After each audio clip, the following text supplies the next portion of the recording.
Assalomu alaykum Instagram ahli.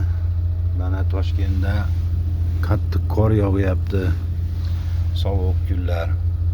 Damas chakalarimizga foydali layfhak.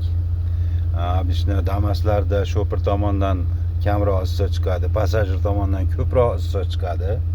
Shuni hisobiga shoferning oyog'i, o'ng oyog'i qizib ketadi-da, chap oyog'i sovqatibroq yuradi. Shuning uchun men bunga bitta oddiy yechim topganman. Oddiy bitta pilsosni shlanchasidan olasiz, 35 ming so'mga beradi. Mana shu passajir tomonga mana shu teshikka uchini tiqib qo'yasiz. Yonboshini zaklop qilib qo'ysangiz ham bo'ladi. U pastda teshik bor. Pastdagi teshik o'zi passajirga yetadi. Uni tepa bilan tarpidan tay bilan aylantirib o'tasizda. Aylantirib o'tib mana bu tomondan tushirib qo'yasiz. Tushirib qo'yasizki, qarabsizki, chap oyog'ingiz ham issiqqina yuraveradi.